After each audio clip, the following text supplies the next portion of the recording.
rapide au professeur Jérôme Salomon, directeur général de la santé, qui vous apportera d'autres informations et répondra aux questions éventuelles. Tout d'abord, l'Organisation mondiale de la santé, l'OMS, qualifie désormais la situation du coronavirus de pandémie.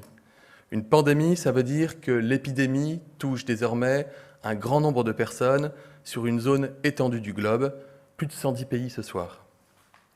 Nous suivons toujours la situation internationale de très près et avons depuis le début de l'épidémie une coopération extrêmement étroite avec l'ensemble de nos partenaires européens et mondiaux. J'étais cet après-midi en visioconférence avec 7 ministres de la zone euro de pays frontaliers pendant plus de 2 heures pour discuter avec eux et échanger sur leurs pratiques en matière de freinage du risque épidémique, notamment. Sur le plan national, nous comptons ce soir 2281 cas diagnostiqués par test, soit près de 500 de plus qu'hier. 48 personnes sont décédées. 105 personnes se trouvent actuellement en réanimation. Certaines régions comptent des centaines de cas, d'autres quelques dizaines. Le virus ne circule donc pas activement sur l'ensemble du territoire et nous restons donc ce soir au stade 2 de l'épidémie. Comme vous le savez, l'objectif en stade 2 demeure encore et toujours de freiner l'épidémie. Notre action repose sur 2 piliers que je rappelle, retarder et anticiper. Plus nous retardons, mieux nous anticipons et meilleure sera la capacité d'absorption de notre système de santé. Partout sur notre territoire, nos épidémiologistes poursuivent donc la recherche et la protection de tout malade et de tout cas contact. Les établissements de santé mettent en œuvre le plan blanc pour préparer la prise en charge des patients. Ils y sont appelés. Les professionnels de santé du premier recours sont aussi équipés et seront aussi équipés. J'ai pris un arrêté le 7 mars dernier qui leur permet de réaliser un diagnostic biologique de confirmation du coronavirus en ville. Il se met progressivement en place sur tout le territoire. Ce n'est pas le cas partout et c'est tout à fait normal. C'est une procédure innovante et cela peut prendre du temps. Par un arrêté, j'ai également simplifié l'accès à la télémédecine, qui est désormais, et pour les semaines à venir, d'épidémie, un facteur essentiel d'accès aux soins, que personne ne soit empêché d'avoir accès à son médecin s'il pense être malade ou s'il est malade confirmé du coronavirus. Je l'ai déjà dit, sur notre territoire, la vitesse de propagation du virus n'est pas uniforme. Notre réponse ne pourra donc pas l'être. Et il est normal que nos consignes nationales ne soient pas observées de la même manière partout, puisque chaque situation, chaque évolution exige une réaction spécifique. La réaction ne signifie pas un défaut d'anticipation, mais une capacité d'adaptation. Il ne s'agit pas d'être dans l'à peu près, il s'agit d'être parfaitement prêt. Prêt à faire face partout, prêt à faire face à tout. Nous l'avons déjà fait vendredi dernier dans l'Oise et dans le Haut-Rhin. Nous le faisons ce soir dans 2 nouveaux foyers. En Corse, tout d'abord, pour toute l'île, où la situation exige que nous renforcions les mesures déjà mises en place au stade 2. Près de Montpellier également, où nous observons une circulation active du virus et où le préfet s'apprête à annoncer la fermeture des crèches et des écoles et l'interdiction des rassemblements au-delà de 50 personnes dans 19 communes de l'est de l'agglomération de Montpellier. Cette agglomération de Montpellier n'est pas pour l'instant concernée en tant que telle, mais nous renforçons la surveillance épidémiologique et prendrons toutes les mesures nécessaires si cette situation devait évoluer. Je le rappelle donc, pour la Corse et pour ces 19 communes, c'est tout d'abord la fermeture des crèches et de tous les établissements scolaires pour 14 jours. C'est ensuite la limitation de tous les rassemblements, sauf ceux qui sont essentiels, je le rappelle, à la vie sociale, à la vie économique, à la vie démocratique de notre pays et de ses territoires. Cela signifie enfin inviter toutes les personnes fragiles à rester chez elles, personnes âgées, personnes vulnérables, personnes malades. De plus, et je l'ai déjà dit, face au risque, la fragilité des uns appelle la solidarité des autres. Je rappelle sans cesse, et le professeur Salomon également, qu'il faut se protéger, mais certains ne sont pas en mesure de le faire individuellement. Nous devons alors le faire collectivement. Je pense à nos aînés. Ce sont eux que ce virus menace le plus. Nous avons donc décidé de suspendre l'intégralité des visites extérieures en EHPAD ainsi qu'en unité de soins de longue durée. Dans les résidences autonomie, les visites sont fortement déconseillées.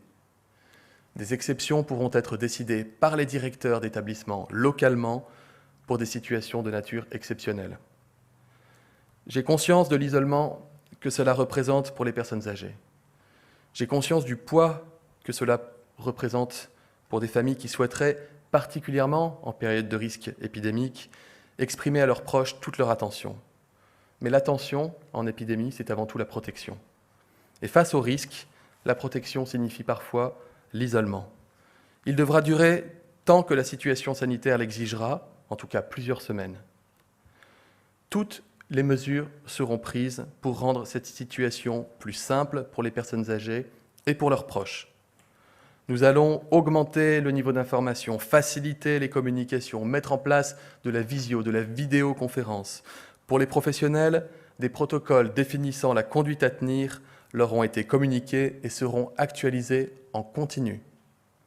Demain, des annonces complémentaires seront faites s'agissant d'établissements qui accueillent des personnes atteintes de polyhandicap, toujours dans le but de protéger les personnes fragiles. Pour limiter la propagation du virus, chacun détient bien une part de la solution, car chacun doit prendre part à sa propre protection. C'est le sens des gestes barrières que nous vous rappelons sans cesse. Ils sont plus que jamais nécessaires pour la protection de chacun et surtout la prévention de tous. C'est cela la vie en société. Vivre en société exige, a fortiori en épidémie, le civisme. En la matière, je salue particulièrement les jeunes étudiants, les jeunes retraités qui se mobilisent en rejoignant la réserve sanitaire. Mais le civisme des uns n'a de sens que s'il est mis en œuvre pour tous, pour se protéger et pour protéger les autres. Protéger les autres, c'est lorsque l'on est malade ou enfant d'une personne malade, rester chez soi pour ne pas exposer qui que ce soit. Protéger les autres, c'est réserver aux personnes fragiles les équipements nécessaires. Cela signifie notamment n'utiliser les masques qu'en cas d'indication. Les professionnels de santé que je reçois et que je continuerai de recevoir toute la semaine au ministère. Les personnes malades, les personnes faisant l'objet d'une prescription médicale devront porter un masque chirurgical. Les personnels de santé qui pratiquent certains actes techniques très complexes, particuliers, en milieu hospitalier, auront des équipements adaptés à ce niveau de risque. Protéger les autres, ce n'est pas surcharger le SAMU, surcharger le centre 15. C'est privilégier le numéro vert, le 0800 130 000. C'est un numéro gratuit qui est ouvert jour et nuit pour toutes les questions d'ordre non médical. J'insiste sur ce point, nous étions hier avec le président de la République à l'hôpital Necker à la rencontre des personnels incroyablement dévoués du SAMU et nous avons constaté la charge de travail qui était la leur pour pouvoir mener à bien leur mission. Par ailleurs, j'ai présidé hier la première réunion d'un comité scientifique qui éclairera toutes nos décisions, tant sur le plan médical, épidémiologique qu'éthique.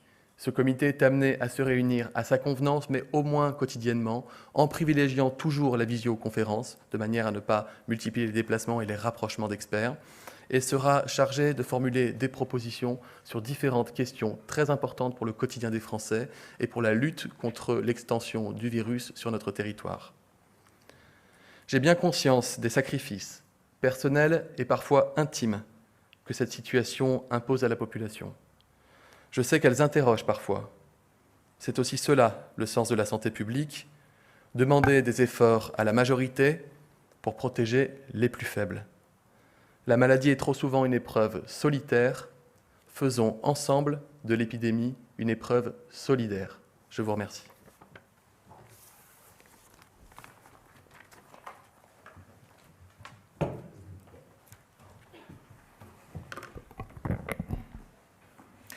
Bonsoir, donc je compléterai par le point de situation international. Nous avons ce soir 121 500 cas recensés dans le monde, dont 80 000 en Chine et près de 41 000 hors de Chine. Donc un tiers désormais des cas recensés dans le monde est hors de Chine. Nous avons aussi 66 000 personnes guéries. 110 pays ont confirmé des cas. Et vous savez que parmi les pays les plus touchés, on trouve désormais l'Italie avec plus de 10 000 cas, le plus fort taux d'incidence mondiale. L'Iran avec 9 000 cas, la Corée du Sud avec près de 8 000 cas. Mais il y a aussi plus de 2 000 cas en Espagne et près de 1 800 en Allemagne. En ce qui concerne les décès, nous atteignons désormais 4 373 décès, 3 100 en Chine et plus de 1 200 hors de Chine. Les pays les plus touchés sont l'Italie, 631 morts, l'Iran, 354 morts, la Corée du Sud, 60, et l'Espagne signale 49 décès. Le ministre l'a dit, nous avons ce soir, selon Santé publique France, 2281 cas confirmés par test PCR, c'est important de le préciser. On ne parle pas des malades, on parle bien des cas confirmés par le test. Il y a 10 situations principales de regroupement de cas qui étaient déjà connues en Haute-Savoie, dans l'Oise, dans le Grand Est, dans le Morbihan, le retour du voyage organisé en Égypte, désormais la Corse, avec en particulier la région d'Ajaccio, l'Aude dans l'Occitanie, l'Hérault dans l'Occitanie, le ministre en a parlé, la partie est de l'agglomération de Montpellier, le Calvados en Normandie, et par ailleurs nous avons appris le premier cas à La Réunion. Désormais, toutes les régions métropolitaines sont concernées, de même que 4 territoires ou départements d'outre-mer. 6 régions sont plus touchées que les autres, la Corse, le Grand Est, la Bourgogne-Franche-Comté, les Hauts-de-France, l'Île-de-France et l'Auvergne-Rhône-Alpes. 105 personnes nécessitent des soins de réanimation, 48 personnes sont décédées, 25 hommes, 23 femmes, 33 personnes ont plus de 75 ans, la plupart d'entre elles ont des maladies chroniques et 6 personnes ont plus de 65 ans. Le ministre a parlé de solidarité nationale et de protection immédiate des plus fragiles et des personnes les plus âgées. Je crois que c'est le message à passer ce soir, avec les visites suspendues en établissement d'accueil, que ce soit des EHPAD ou en unité de soins de longue durée. La politique des tests, c'est aussi quelque chose d'important.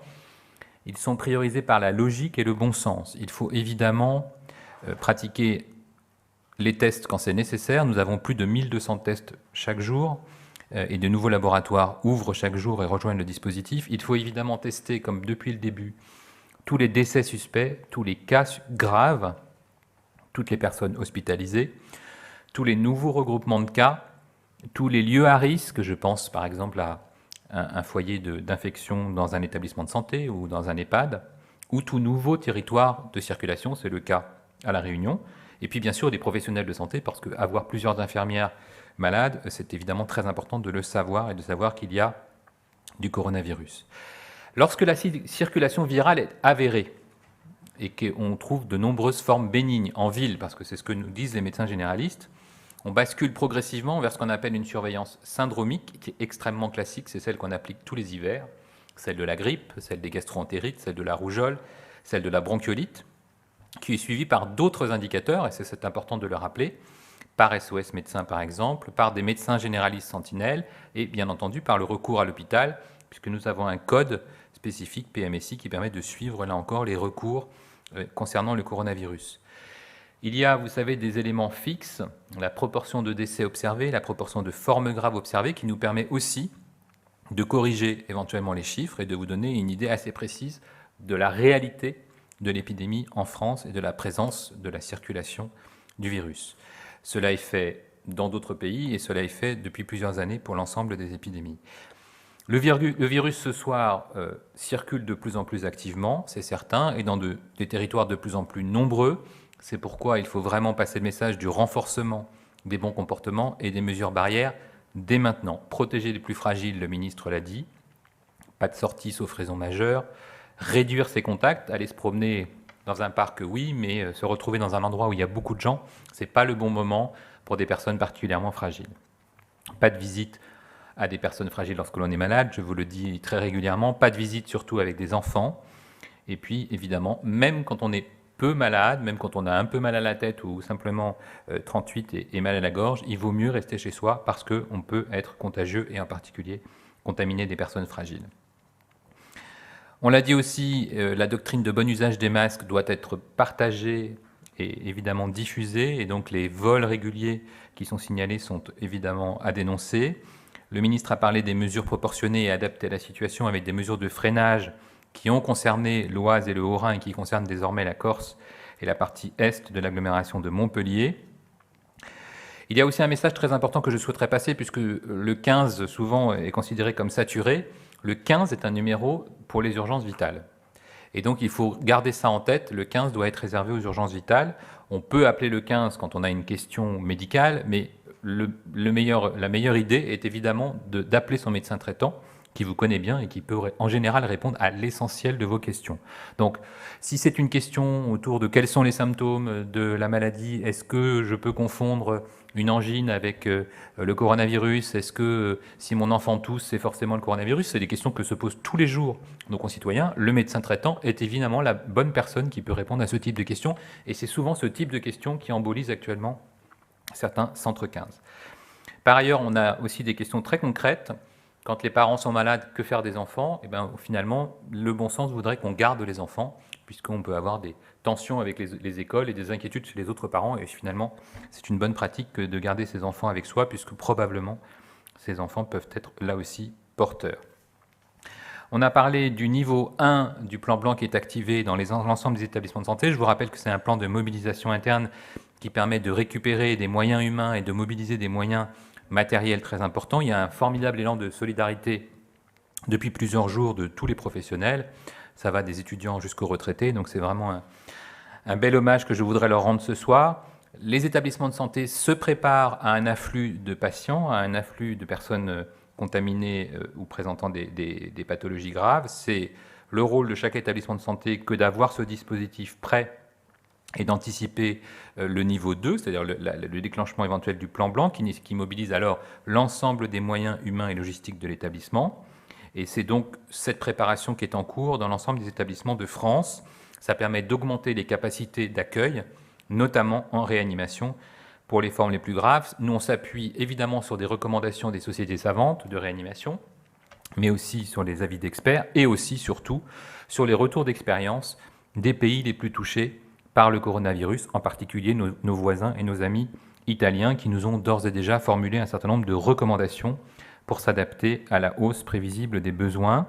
Il y a plusieurs leviers d'action, et parmi eux, la possibilité de déprogrammer les activités chirurgicales non urgentes.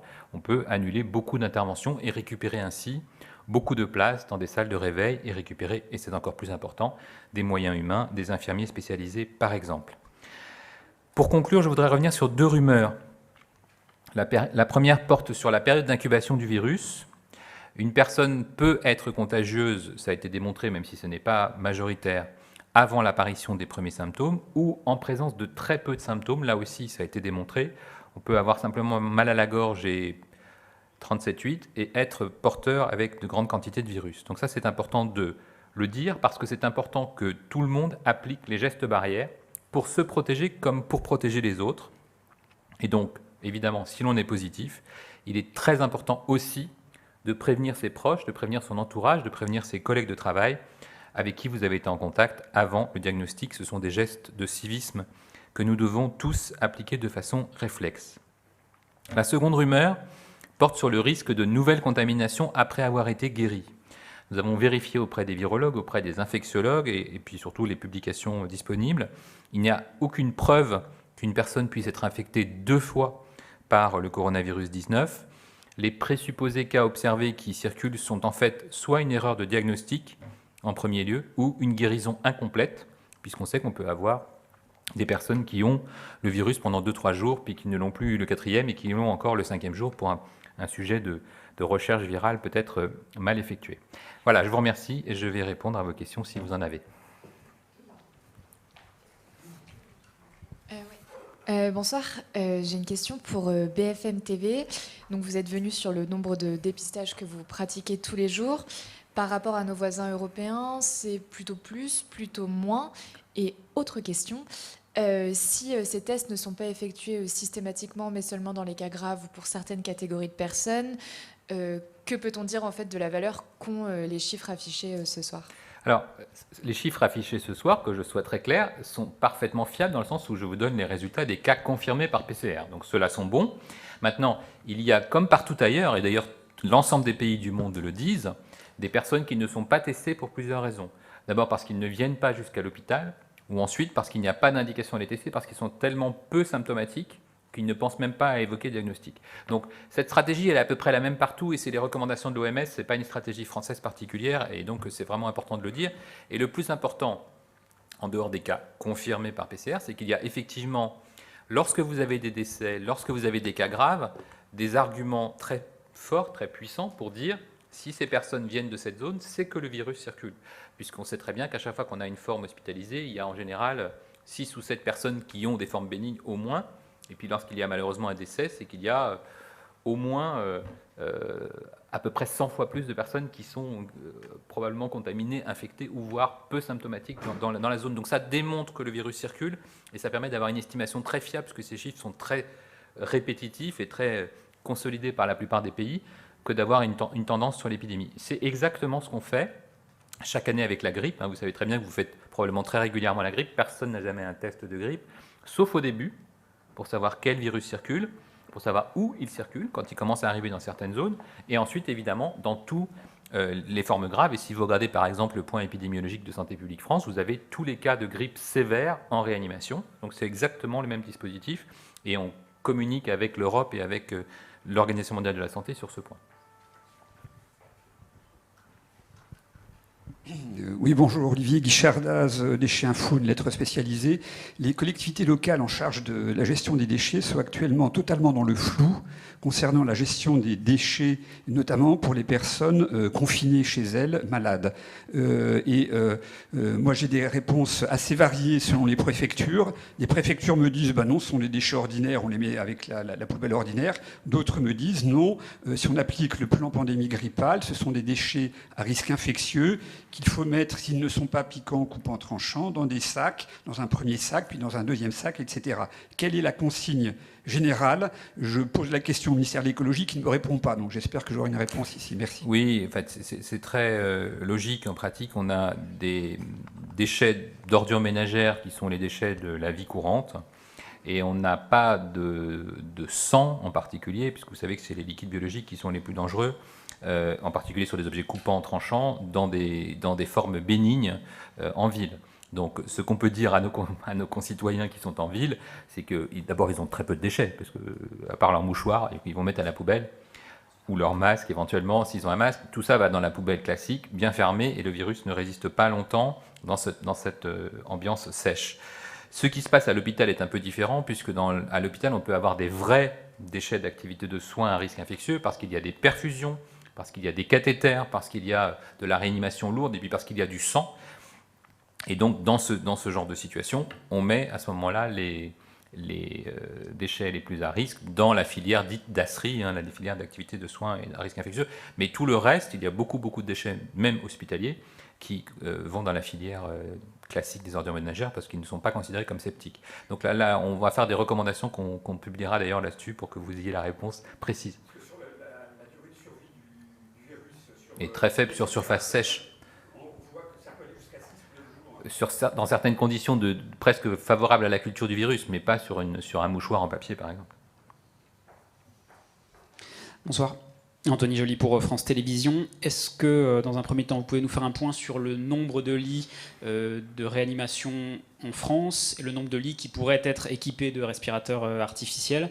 Et dans un second temps, est-ce qu'on n'est pas, de fait, depuis plusieurs jours, déjà au stade 3? Et si vous me répondez non, qu'est-ce qui changera concrètement au stade 3? Alors, sur le nombre de lits de réa, je l'ai déjà donné à plusieurs reprises. Il est effectivement de plus de 5000. Là, je vous parle vraiment de la réanimation, et à ça s'ajoutent les capacités d'unités de soins intensifs ou d'unités de soins continus. Tous les lits de réanimation, par définition, sont équipés de respirateurs. C'est le principe de la définition de la réanimation. Et comme vous le savez, on a cette capacité qui est déjà importante, et on a par ailleurs plusieurs possibilités. D'abord de libérer des lits, puisqu'on peut, là encore, en déprogrammant, ne pas avoir de malades lourds qui sortent du bloc opératoire. Donc la déprogrammation est quelque chose d'important. On sait qu'il y a des malades, quand on va les opérer parce que c'est une opération de chirurgie viscérale, de chirurgie orthopédique lourde, qui vont passer plusieurs jours en réanimation. Quand on déprogramme, et c'est tout à fait possible pour un établissement de déprogrammer quelques jours à l'avance, on sait qu'on réduit beaucoup les besoins de lits de réanimation, donc on libère des lits de réanimation. Et donc c'est ce qu'on est en train de voir, de même qu'on peut parfaitement utiliser d'autres lieux atypiques pour faire de la réanimation, mais par contre qui sont totalement adaptés, ce sont les salles de réveil. Puisque vous avez des salles de réveil dans tous les blocs opératoires, s'il n'y a plus d'intervention, vous avez des personnels parfaitement équipés, des locaux parfaitement équipés, et des gens qui peuvent utiliser donc ces lieux pour, là encore, ventiler une personne qui aurait un tableau sévère. Alors, aujourd'hui, ce qui vous frappe, si vous regardez le point épidémiologique, et d'ailleurs j'ai une annonce à vous faire, vous aurez demain un point épidémiologique très précis fourni par Santé publique France, parce qu'on leur a demandé d'avoir des détails de plus en plus précis pour vous, et en particulier des évolutions départementales ou régionales. On voit vraiment une carte qui reste extrêmement hétérogène. Objectivement, ce qu'a dit le ministre, si vous allez dans l'Oise, si vous allez dans le Haut-Rhin, si vous regardez ce qui se passe autour d'Ajaccio ou dans l'Est de Mulhouse, il y a une circulation virale intense. Et donc, le passage du stade 2 au stade 3 est juste un passage épidémiologique, ce n'est pas plus que ça. Et donc, ça veut dire que le virus circule quasiment sur l'ensemble du territoire à des niveaux importants d'incidence qui sont globalement au-dessus sur l'ensemble du territoire de 10 cas, par exemple, pour 100 000. Donc, ces niveaux d'incidence, c'est-à-dire de cas confirmés par rapport à une population, sont des niveaux qui sont définis par des épidémiologistes. Mais ça va être un phénomène qui va se faire progressivement dans les prochains jours. Le président l'a dit, on voit bien qu'on n'est pas loin de l'épidémie, mais que simplement on atteint un certain niveau de circulation, une certaine intensité de circulation et une certaine homogénéité sur le territoire, parce qu'on voit bien qu'aujourd'hui, comme vous le dites, certains territoires disent mais ça circule beaucoup, et d'autres disent on n'a quasiment pas encore vu de cas. Donc ça pourrait être étrange que de déclencher un stade 3 pour des gens qui diraient mais moi j'ai 0 cas dans mon département ou dans mon agglomération. Bonsoir professeur, Jacques Serret, RTL. 2 questions. Est-ce qu'on se dirige dans les prochains jours vers un scénario semblable à ce qui se passe actuellement en Italie? Autre question, le chef de l'État s'exprime demain soir. Est-ce qu'on peut savoir, est-ce qu'on se dirige à court terme vers la mise en place du stade 3? Alors, vous imaginez bien que je ne sais pas ce que dira le président de la République et que même si je le savais, je ne vous le dirai pas. Pour le scénario italien, je pense que c'est quelque chose d'important pour les Français parce qu'on est vraiment sur un pays très proche. On doit s'y préparer. C'est-à-dire que c'est dans notre responsabilité de soignants que de se dire comment on ferait, nous, réanimateurs, hospitaliers, médecins français, si on avait la même situation. Ça ne veut pas dire qu'on aura la même situation, mais par principe, c'est toujours très intéressant que de regarder ce qui se passe à côté et de bénéficier du retour d'expérience de l'Italie, c'est-à-dire qu'est-ce qui s'est passé en Italie et comment on ferait, nous, pour éviter ce scénario qui a été très tendu. Les Italiens nous apprennent beaucoup de choses. Ils nous apprennent que l'épidémie a été rapide, qu'elle a été brutale et qu'elle a été localisée. Là aussi, il faut qu'on se prépare éventuellement à avoir des zones du territoire beaucoup plus touchées que d'autres. Il n'y a pas de raison que ce soit parfaitement lisse et homogène. Deuxièmement, ils nous ont appris aussi que les personnes les plus âgées étaient les premières victimes. Donc il faut qu'on anticipe cette surveillance et cette réactivité qu'on a depuis le début pour aller détecter des cas graves chez les personnes les plus âgées, dans les établissements pour personnes âgées par exemple. Et puis ensuite qu'on peut être très rapidement en difficulté parce que les cas graves sont des cas de détresse respiratoire aiguë et qu'une détresse respiratoire aiguë prend beaucoup d'énergie et prend beaucoup de temps à être prise en charge parce qu'il faut au moins 15 jours de réanimation pour sortir d'une détresse respiratoire aiguë. Donc tout ça nous apprend beaucoup de choses. C'est pour ça qu'on a beaucoup mobilisé l'ensemble des réanimateurs, l'ensemble des directeurs de centres hospitaliers, l'ensemble des directeurs généraux d'ARS pour leur dire l'exemple italien doit nous permettre de nous dire comment anticiper au mieux, comment mobiliser et comment on répondrait, nous, avec la même situation. Et c'est là qu'on a cette capacité, cette chance, entre guillemets, que d'avoir quelques jours pour se dire qu'est-ce qu'on aurait fait, nous, si la même chose nous arrivait. Christine Sibert, RFI. Le fait que ce soit maintenant une pandémie ne change rien pour la France, j'imagine. Alors, vous savez, ça, c'est les définitions d'épidémiologistes. C'est-à-dire qu'une épidémie, c'est une augmentation de cas dans un endroit. Vous allez au restaurant et puis vous avez, parmi tous vos convives, 15 malades qui ont mangé le même plat. Une endémie, c'est une épidémie qui dure pendant des mois et des années. Et c'est par exemple la tuberculose ou le paludisme dans certaines zones. Et puis une pandémie, c'est juste une épidémie qui a diffusé très largement sur un territoire comme la moitié du globe ou comme le globe. Donc une pandémie, ça fait peur, mais finalement c'est une épidémie qui a diffusé à l'échelle mondiale. Elle n'est pas plus grave ou plus virulente qu'une épidémie.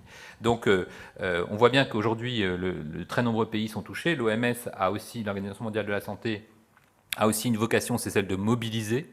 Le directeur général l'a dit, il est inquiet de l'absence de réaction de beaucoup de pays, soit qui ne testent pas du tout, soit qui n'ont pas préparé leur système hospitalier. Et je crois que nous, depuis le début, on est en alerte, on participe beaucoup à échanger avec les professionnels de santé de terrain, les sociétés savantes, les hospitaliers, pour leur donner toutes les informations qu'on a, travailler avec eux sur les meilleures réponses, et puis on a effectivement cette opportunité que de nous préparer dans les prochains jours à affronter une vague épidémique et à l'affronter dans les meilleures conditions pour les patients qui auraient besoin de soins lourds.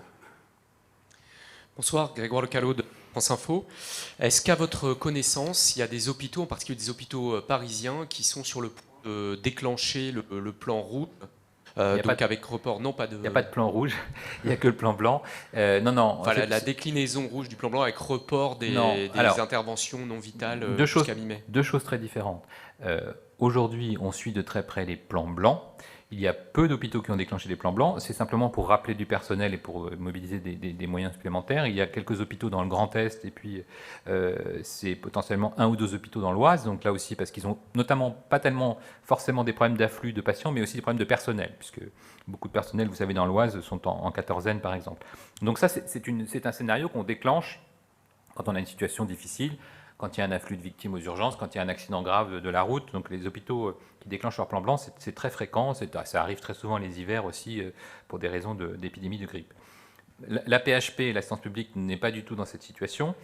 Il y a un effet peut-être déformant, c'est que pour l'instant, l'assistance publique avait mobilisé quelques services référents spécialisés pour prendre en charge des patients et qu'effectivement ces services sont pleins.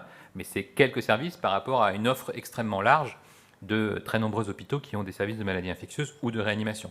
Donc ce soir, on n'est pas du tout dans une situation de saturation. Par contre, et c'est très différent, on va encourager dans les prochains jours les hôpitaux à se préparer. Et donc se préparer, ça veut dire commencer à libérer des lits. Et si on commence à libérer des lits, on peut aussi déprogrammer, c'est-à-dire de façon à froid, en se disant si jamais dans les prochains jours j'ai de plus en plus de patients, autant anticiper et commencer à me libérer des lits, à récupérer des infirmières et des médecins disponibles. Et ça, c'est une logique d'anticipation, de mobilisation qui est la plus satisfaisante. Deuxième question sur les masques à nouveau. Est-ce qu'il y a des consignes qui sont données au personnel soignant de garder leur masque toute la journée par manque de masques ? Alors aujourd'hui, vous savez qu'on est sur le bon usage du masque, et c'est ça le plus important. Il y a eu encore un avis du Haut Conseil de santé publique et un avis des sociétés savantes qui est demandé. Je pense qu'il y a un consensus très clair aujourd'hui pour dire il ne faut surtout pas avoir de masque pour le grand public, ça n'a pas d'intérêt, et c'est même presque faussement protecteur, puisqu'on porte un masque et on se contamine les mains, et puis on n'a pas le masque 24 heures sur 24. Il y a des indications très précises pour les soignants, il y a des indications encore plus précises pour les actes à haut risque, en particulier en réanimation. Ça, c'est très clair. Et ensuite, il y a des bonnes pratiques d'usage des masques, c'est-à-dire que quelqu'un qui aurait un masque protecteur et qui le jette tous les quarts d'heure, ce n'est pas une bonne idée, surtout quand le masque n'est pas souillé. Donc il y a aussi cet appel au bon sens qui est de dire le masque est un équipement de protection important, utilisons-le à bon escient. Bonjour, Vassinia Zirard, journaliste à l'APM. Alors j'ai 3 questions pour vous. La première, est-ce que vous avez plus d'informations concernant les mesures touchant au médico-social et notamment l'approvisionnement en masques des EHPAD et surtout des services d'aide à domicile ? Même question concernant les laboratoires de biologie médicale, puisque certains professionnels du secteur s'inquiètent du manque de matériel pour effectuer les tests en ville et d'ailleurs attendent une instruction de la part de la DGS. Et dernière question, est-ce que vous avez eu plus de détails concernant les montants alloués dans le cadre du financement du déplafonnement des heures sup à l'hôpital, qui a été annoncé dimanche par le ministre ? Merci. Alors, les consignes pour les établissements médico-sociaux et les services de la personne, c'est effectivement qu'il va falloir, d'abord, vous l'avez noté avec le ministre, vraiment être très attentif aux visites. Il n'y a plus de visites sauf exception, et c'est vraiment important qu'on puisse protéger au maximum nos aînés. Même chose évidemment, que ce soit en institution ou que ce soit à domicile. Donc il y aura effectivement des masques disponibles pour gérer en particulier les cas confirmés ou les foyers en EHPAD, et puis pour que les personnels qui interviennent à domicile puissent là aussi être protégés quand le patient l'exige ou que l'infection l'exige. Pour le laboratoire d'analyse médicale, on est en train de mettre en place, on est dans une situation très particulière et d'ailleurs qui a été parfaitement comprise par les biologistes. Quelqu'un qui est malade, contagieux, n'a pas de bonne raison d'aller au laboratoire. Et ça a été dit, le laboratoire, on attend, on est insuffisant rénal, on est fragile, on a une chimio. Donc, mélanger des personnes fragiles avec des personnes contagieuses n'est pas une bonne idée, c'est vraiment le très bon diagnostic qu'ont fait les biologistes. Donc, puisqu'on dit de ne pas sortir, il vaut mieux rester chez soi. Premièrement, a-t-on besoin du test ? Pas forcément, si on est dans une zone où il y a beaucoup de virus qui circulent, qu'il n'y a que ça qui circule et que votre médecin traitant vous dit écoutez, vous avez attrapé le coronavirus, vous êtes parfaitement bien, vous avez 37,8, un peu mal à la gorge, restez tranquillement chez vous. S'il est inquiet, il peut y avoir une indication, à ce moment-là, c'est une prescription médicale. Le médecin vous dit là, je suis quand même inquiet parce que vous êtes fragile, parce que vous avez des problèmes de santé, parce que je voudrais quand même être sûr. Discuter ensuite avec l'hôpital pour savoir si on doit vous surveiller ou pas. C'est tout à fait possible. Il a deux options. Soit il vous envoie vers un prélèvement ambulatoire hospitalier qui se met en place, c'est-à-dire qu'il vous envoie faire un prélèvement à l'hôpital, revenir chez vous dans l'attente des résultats ou attendre 3 heures à l'hôpital que vous ayez les résultats dans un service spécialisé. Je ne parle pas des urgences, mais bien dans un service spécialisé. C'est déjà ouvert dans beaucoup d'hôpitaux. Soit le laboratoire d'analyse médicale a mis en place, et ils sont en train de le faire, une équipe de prélèvement, une infirmière de prélèvement qui à ce moment-là est protégée et vient vous prélever à domicile. C'est ce qu'on est en train de travailler avec eux parce qu'ils n'ont absolument pas envie que des personnes qui toussent et qui sont contagieuses viennent au sein du laboratoire d'analyse au milieu des dizaines de patients qui viennent tous les jours se faire prélever et pour souvent des pathologies lourdes. Donc voilà comment ça se met en place. Ce n'est pas systématique, ça n'a d'ailleurs pas de sens si vous allez bien et que vous n'êtes pas inquiet et que vous n'avez pas de facteur de risque, que vous n'avez pas de pathologie. Vous pouvez très bien rester à la maison comme une grippe habituelle. Ce n'est pas la grippe, mais ça peut y ressembler vraiment beaucoup pour vous. Soit il y a une indication et à ce moment-là, on favorisera le prélèvement à domicile et le test sera réalisé au laboratoire. Et concernant l'approvisionnement en masques Alors, évidemment, les personnes qui prélèvent doivent être protégées, puisque c'est la bonne pratique en France, que quand on fait un prélèvement en particulier d'une personne contagieuse et qu'on fait un prélèvement respiratoire, il faut être protégé, et c'est exactement ce qu'on est en train de mettre en place avec eux. Alors ça, je ne peux vraiment pas vous répondre, c'est la Direction générale de l'offre de soins qui vous donnera les détails, mais ce n'est pas dans mon champ de compétences. Oui, une dernière question pour BFM TV. Si les tests donc, ne sont pas systématiques dans les écoles, comment pourriez-vous prendre la décision de fermer une classe si la situation devait se présenter ? Alors, c'est une bonne illustration de ce que j'ai dit tout à l'heure, c'est-à-dire que quand il y a un foyer dans un établissement, il faut qu'on sache à quoi est lié ce foyer. Je prends un exemple. Si vous avez 5 cas de détresse respiratoire ou de pneumonie dans un EHPAD, il faut qu'on sache ce que c'est. Donc on ne va pas forcément tester toute l'EHPAD, mais les 2 premiers cas, par exemple, qui sont positifs à coronavirus, on sait que le coronavirus circule et que donc c'est ce virus qui est en cause dans l'EHPAD. Même chose si c'est un établissement scolaire avec plusieurs cas dans un établissement, c'est intéressant, d'ailleurs ça a été fait souvent, puisqu'on a des cas aujourd'hui et hier dans des écoles ou dans des lycées. Il suffit d'un cas pour qu'on sache qu'effectivement le coronavirus circule, et à ce moment-là, il y a des fermetures de classe, par exemple. Donc, c'est important pour informer les voisins de classe, c'est important pour rechercher des enfants fragiles dans la classe, et vous savez aussi que c'est important de savoir que le virus circule activement, puisque ça fait partie des mesures de freinage les plus importantes que de fermer l'ensemble des établissements scolaires d'une zone où le virus circule activement. Ça n'a pas de sens avant, puisque le virus ne circule pas, mais ça a vraiment un sens quand on voit l'accélération du virus dans la zone, parce que c'est là que, dans une classe de 25, il y a 2 ou 3 enfants positifs qui vont se retrouver dans la classe et qui potentiellement peuvent contaminer, compte tenu de leur rapport extrêmement étroit entre eux, quasiment toute la classe en quelques heures ou en quelques jours. Donc c'est ça qu'on veut éviter par la mesure spécifique de fermeture des classes. Et puis vous savez que c'est accompagné d'une interdiction des rassemblements pour les adultes et de la protection maximale des personnes âgées et des personnes fragiles. Une dernière question pour RFI. La région Île-de-France est une des régions où le taux d'incidence est le plus élevé. Pourquoi il n'y a pas de mesures particulières ? Alors, ce n'est pas une des régions les plus touchées. On est peut-être en 5e ou 6e position pour les régions. Je crois que, oui, c'est ça, c'est en 5e position. Donc, avec des incidences quand même nettement inférieures à celles du Grand Est ou d'autres régions, même Hauts-de-France. Et les mesures n'ont de sens que quand il y a une circulation virale intense dans la zone. On est sur une très grande région très peuplée, où finalement il y a quelques petits regroupements de cas, et donc il faudrait vraiment qu'on ait beaucoup de cas dans une zone pour que ce soit efficace de mettre en place des mesures de freinage, mais c'est tout à fait possible. Et d'ailleurs, le ministre vous a parlé tout à l'heure de Montpellier, où on prend des mesures, c'est déjà une grosse agglomération, avec près de 600 000 ou 700 000 habitants si on prend un certain nombre de cercles concentriques. Donc là aussi, c'est intéressant de prendre ces mesures de freinage. On verra comment d'ailleurs va évoluer la situation épidémiologique dans les prochains jours pour voir s'il faut agrandir la zone concernée par les mesures renforcées. Merci beaucoup.